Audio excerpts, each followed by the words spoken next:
O dia começou com muitos jornalistas e viaturas descaracterizadas da Polícia Federal na entrada principal do Congresso Nacional. Os agentes da PF cumpriram mandados judiciais nos gabinetes dos senadores Aécio Neves e Zezé Perrella e do deputado federal Rocha Loures. Os parlamentares são acusados de receber propina. Depois de mais de 5 horas de trabalho, os agentes da PF saíram levando alguns documentos. O senador Otto Alencar, do PSB da Bahia, solicitou ao presidente do Senado, Eunício Oliveira, a rápida instalação do Conselho de Ética, diante do agravamento da crise política no país. Quanto à questão do Aécio, o caso é idêntico ao do Delcídio Amaral.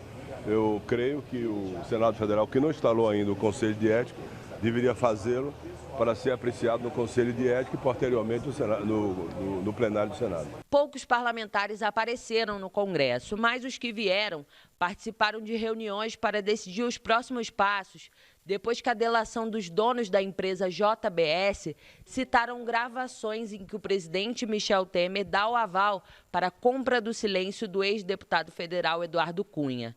3 pedidos de impeachment contra o presidente Michel Temer já foram apresentados. Um do deputado João Henrique Caldas, do PSB, outro do deputado Alessandro Molon, da Rede, e o terceiro do senador Randolph Rodrigues, também da Rede.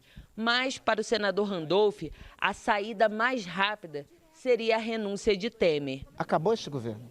E o Brasil não pode ficar sem governo. O Brasil não pode ficar à mercê, sem comando. Não existe mais o governo do senhor Michel Temer e, por conseguinte, não existe condição nenhuma de encaminhar qualquer tipo de reforma. Por isso, eu reitero o apelo, senhor presidente da República, renuncie pelo que resta ainda de patriotismo, renuncie pela necessidade que a nação impõe nesse momento. Seria o desfecho mais rápido e melhor para a crise política. Na Comissão de Constituição e Justiça da Câmara, os deputados da oposição querem discutir a proposta de emenda à Constituição que prevê a convocação de eleições diretas para presidente. Numa situação excepcional, a gente tem que pensar do ponto de vista democrático, consultando o soberano da República, que é a população, a cidadania, em soluções também novidadeiras, digamos, claro, garantindo tudo isso no texto constitucional. Se nós, congressistas, quisermos, nós adequamos a Constituição na perspectiva de não alijar o povo do centro das decisões para que a gente supere essa crise. Hoje, a Constituição determina que o presidente da Câmara, no caso Rodrigo Maia, assuma interinamente a presidência da República e convoque eleições indiretas em 30 dias.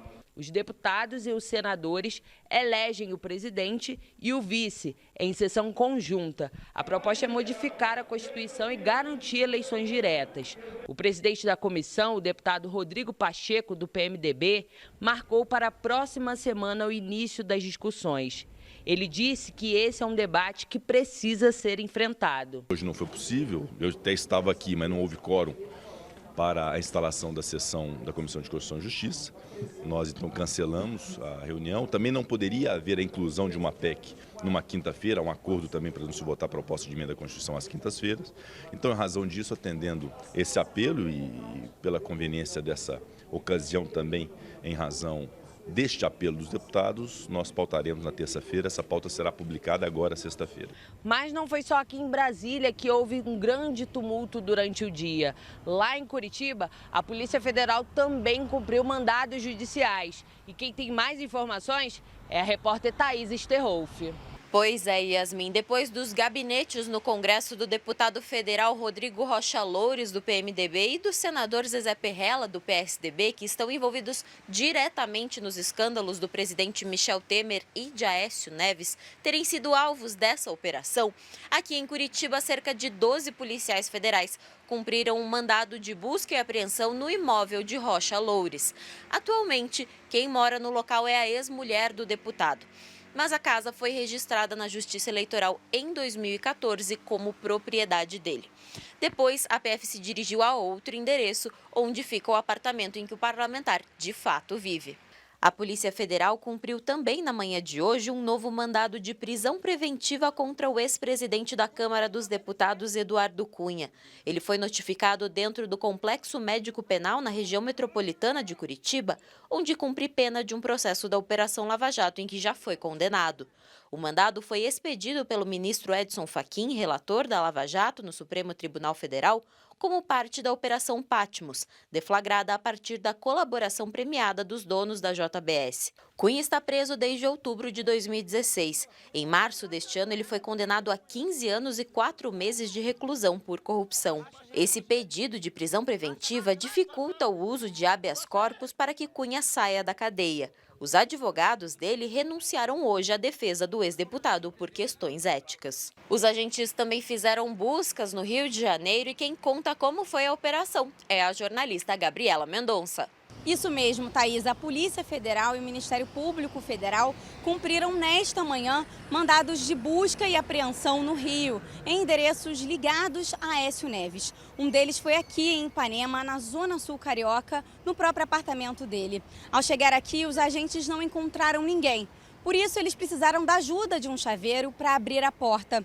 Os mandados de busca e apreensão foram expedidos pelo ministro Edson Fachin, relator da Lava Jato no Supremo Tribunal Federal. A polícia ficou 2 horas no apartamento de Aécio e deixou o local com 2 malotes e uma mochila.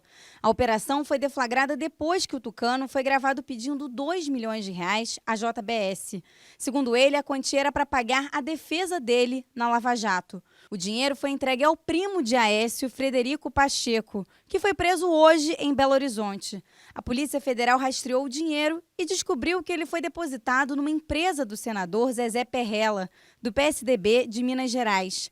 A Procuradoria-Geral da República pediu a prisão de Aécio Neves. O ministro Edson Fachin negou o pedido, mas autorizou o afastamento dele do Senado. O apartamento da irmã de Aécio, Andréa Neves, na zona sul do Rio, também foi alvo de busca e apreensão nesta manhã. Os agentes não encontraram ninguém na residência e saíram com um malote. Andréa foi presa na casa dela em Belo Horizonte. Ela é acusada de pedir dinheiro ao empresário Joesley Batista, dono do grupo JBS, em nome do irmão. Ela é considerada operadora de Aécio nas investigações da Lava Jato. Agentes da Polícia Federal também foram ao imóvel de Altair Alves Pinto, na zona norte do Rio. Altair já trabalhou no gabinete de Eduardo Cunha. Ele é conhecido como o braço direito do ex-presidente da Câmara e já foi apontado como responsável por transportar propinas para Cunha. A operação da Polícia Federal, batizada de Patmos, foi desencadeada pela delação dos donos da JBS, homologada hoje pelo ministro Edson Fachin. Com poder de destruição igual ou maior que a da Odebrecht, a delação ameaça políticos, como o próprio presidente da República. Denúncias com provas mais difíceis de serem contestadas na medida em que são provas de áudio, são provas de vídeo, com imagens e com sons, envolvendo não só o presidente da República, o Michel Temer, vinculando também a JBS ao então senador Aécio Neves, que estava liderando, ou por ser do PSDB, era uma das figuras mais importantes agora no Congresso Nacional, no sentido de formar uma base aliada para que o governo Temer conseguisse empreender as reformas que estão tramitando no Congresso, sejam elas as reformas da Previdência ou a reforma trabalhista. Um dos donos da JBS, Joesley Batista, gravou Temer dando aval ao empresário para comprar com mesadas o silêncio do ex-deputado Eduardo Cunha e do operador Lúcio Funaro, presos em Curitiba. Com as revelações, Temer enfrenta a pior crise do governo dele.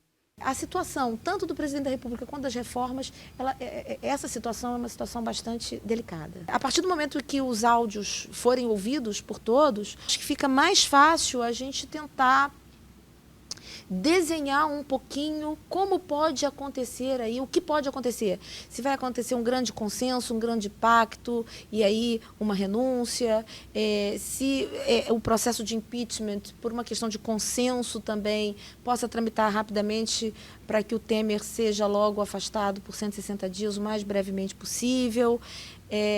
E essas são as alternativas que eu imagino que sejam as melhores, porque se a gente não pensar nessas alternativas, a gente vai pensar em, obviamente, uma ruptura do sistema.